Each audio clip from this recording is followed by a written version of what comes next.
Hey tout le monde, aujourd'hui on se retrouve dans une nouvelle vidéo. Comme vous avez pu voir dans le titre, c'est une vidéo où je vais vous donner quelques conseils et je vais vous parler de comment bien débuter la FIMO ou également de comment bien continuer la FIMO. Donc voilà, si la vidéo vous intéresse, c'est parti. Donc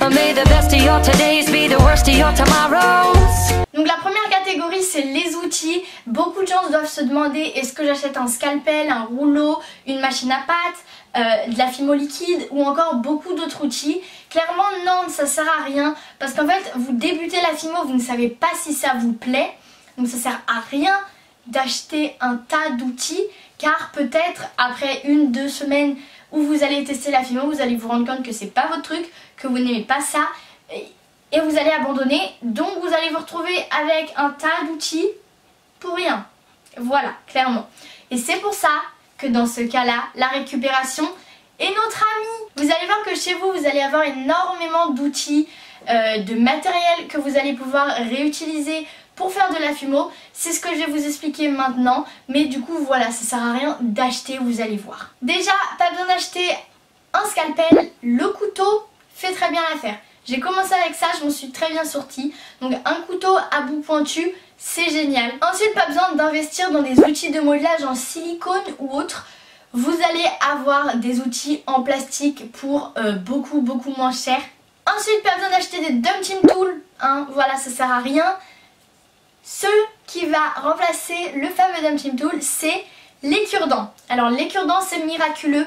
Vraiment, quand vous commencez ou même quand vous continuez, moi ça fait 5 ans que je fais de la FIMO, j'utilise encore des cure-dents. C'est pour dire que j'ai commencé avec les cure-dents et je finirai avec les cure-dents parce que c'est vraiment toujours utile, que ce soit par exemple pour les textures, pour fixer deux pattes entre elles, pour faire des coulis, de la chantilly ou tout ça, j'ai toujours besoin de cure-dents. Voilà, c'est vraiment quelque chose que j'ai toujours en réserve. Je vous conseille vraiment de commencer avec ça et pas d'acheter de dumping tool, ça ne sert à rien. Et bien évidemment pour la FIMO, il vous faut également un rouleau. Pas besoin d'investir dans un rouleau qui coûte entre 15 à 20 euros. Alors que chez vous, quand vous commencez, vous avez juste besoin d'une boîte de Doliprane ronde ou de l'isopaïne ou je ne sais quoi.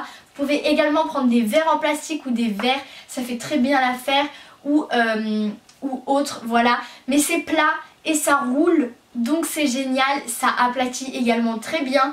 Moi j'ai commencé, je sais, avec un rouleau en bois pour la cuisine, bref voilà, vous pouvez commencer avec plein de choses.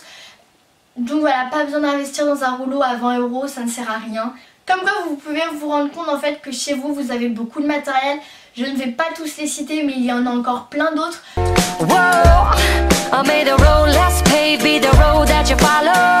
Beaucoup de gens vont commencer la FIMO et acheter une tonne de pain. Non, c'est comme les outils, ça se trouve vous n'allez pas aimer, ça ne sert à rien d'en acheter. 5 couleurs suffisent, vraiment 5 couleurs. Donc déjà je pense que les couleurs de base ça va être le blanc et le noir, voilà c'est des couleurs qu'il vous faut absolument. Moi je les utilise tout le temps. Le blanc sert à éclaircir, le noir sert à foncer.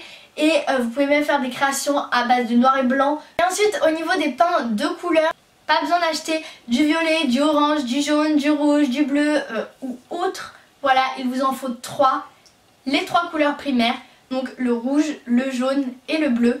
Et à partir de là, vous allez pouvoir faire beaucoup de choses.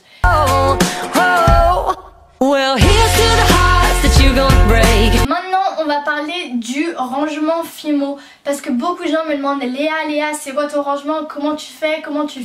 Pour cela, je vous invite vraiment à aller voir ma vidéo de mon rangement FIMO où je vous montre vraiment tout, ma boîte, mon rangement, le lieu et tout ça. Ça pourrait vous aider pour un peu plus les confirmés experts que pour les débutants parce que vous allez voir les débutants au début, il va vous falloir 1-2 trucs mais c'est pas énorme, donc voilà. Donc du coup pour les débutants, pour ranger vos pains FIMO, je vous conseille les petites boîtes. Voilà, vous pouvez en trouver chez Action, chez Jiffy pour 2, 3, 5 euros maximum, même chez Emma. Je pense que vous pouvez en trouver des belles. Pour ranger vos outils, soit si vous avez la place dans la même boîte, c'est parfait. Sinon les petits paniers font l'affaire. Vous prenez juste un panier pareil, Action, Jiffy, Emma, enfin Maison du Monde même, vous pouvez en trouver pas cher, c'est les soldes en ce moment, donc voilà. Vous pouvez y mettre vos outils et c'est très bien, moi c'est ce que j'ai fait. Ensuite, si vraiment vous êtes sûr de vous et tout ça et que vous en avez chez vous, ça sert à rien d'en acheter, ça coûte quand même assez cher. Je vous conseille les boîtes à outils, c'est ce que moi j'utilise. Donc voilà ma célèbre boîte à outils.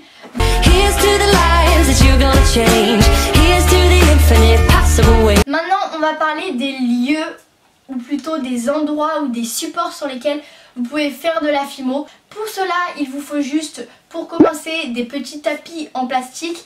Vous pouvez en trouver dans des coffrets. Pour commencer c'est pas mal. Après c'est petit, enfin genre ça va faire cette taille là. Donc si vraiment il vous faut plus de place, pour cela je vous conseille les plaques de cutter. Peut-être que vos parents en ont, si vous faites des DIY vous en avez également chez vous, peut-être, ça se trouve.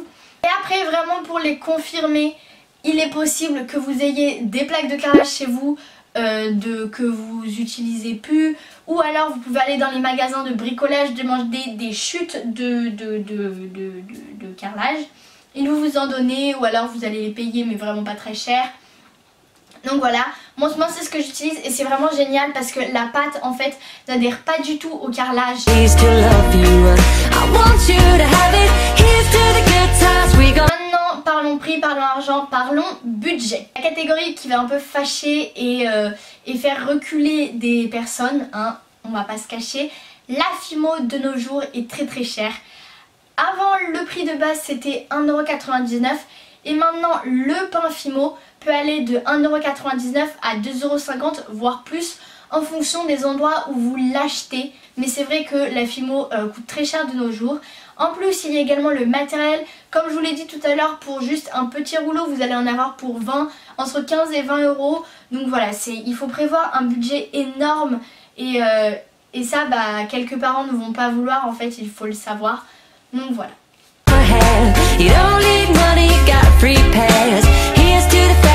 Et maintenant je vais vous donner quelques conseils. Donc le premier c'est encore une fois, n'achetez pas trop de fimo ni d'outils, car ça se trouve vous n'allez pas aimer, ça va pas être votre truc, ou vous allez abandonner très rapidement et vous allez vous retrouver avec énormément d'outils et de matières fimo pour rien. Voilà, clairement. Donc achetez vraiment les 5 couleurs de base, donc blanc, noir, rouge, jaune et bleu. Et les outils que vous avez en récupération chez vous feront très bien l'affaire. Au début, vos créations vont pas forcément être géniales, magnifiques et hyper belles, mais rassurez-vous, tout le monde est passé par là. Même Madame Patachou, Winash8 et autres youtubeuses ou youtubeurs fimo sont passés par là. Ils ont tous commencé avec des créations pas top, avec des créations complètement moches ou des choses comme ça. Mais ça, tout le monde est passé par là, hein. Ça va pas... Enfin... Ne vous dites pas, eux à peine ils ont fait une création, boum, ça a été magnifique et tout. Non, ils sont passés par là, tout le monde passe par là, je suis passée par là. Donc voilà, ne vous inquiétez pas. Mais surtout c'est pas parce que votre création est moche que vous devez abandonner, non. Ça va être de plus en plus beau par rapport à la persévérance et à la pratique surtout. À force de pratiquer, d'en faire et tout ça, cela va rentrer, ça va payer et vous allez faire des créations de plus en plus belles, ne vous inquiétez pas. Et mon dernier conseil, c'est ne commencez pas par des tutoriels trop compliqués comme Winash8 et Madame Patachou. Commencez plutôt par des tutoriels faciles, car si vous commencez directement par quelque chose de très compliqué, vous n'y allez pas y arriver, ça va pas être le rendu que vous souhaitez. Vous allez trouver ça moche et vous allez vous dire c'est moche, c'est pas pour moi, et vous allez abandonner. C'est pas ce qu'on veut, nous on veut tout simplement que vous y allez progressivement, doucement, et que vous commenciez par des tutoriels faciles et qu'au fur et à mesure vous aimiez ça. D'ailleurs pour cela il y a une playlist qui se trouve sur ma chaîne où il y a quelques-uns de mes tutoriels fimo que vous pouvez utiliser pour débuter. Voilà, ils sont très faciles, donc je vous invite à aller voir la playlist, elle se trouve sur ma chaîne, voilà, vous pouvez la trouver très facilement. Donc du coup voilà, j'ai fini pour les conseils et tout ce que je pouvais vous apporter pour bien commencer la fimo et commencer progressivement. N'abandonnez pas, surtout c'est pas ce qu'on veut, encore une fois. Donc voilà, la vidéo est terminée, en tout cas j'espère vraiment qu'elle vous aura plu. N'hésitez pas à me le dire en commentaire. Si cela vous a aidé et que vous voulez plus de vidéos dans ce style là, n'hésitez pas à me le dire en commentaire, ça me ferait hyper plaisir. Donc si la vidéo vous a plu, n'hésitez pas à l'aimer pour que je le comprenne, à la partager et à me dire également en commentaire quel est le conseil qui vous a le plus aidé ou qui vous a le plus marqué ou que vous avez le plus aimé. Voilà, ça me ferait hyper plaisir. Bref, j'ai arrêté de parler là, en tout cas n'hésitez pas à vous abonner si ce n'est toujours pas fait, à me suivre sur mes réseaux sociaux, ils sont tous en barre d'infos, et également le lien de ma boutique y est. Donc voilà, encore une fois n'hésitez pas à vous abonner et moi je vous retrouve la semaine prochaine dans une nouvelle vidéo. Bye.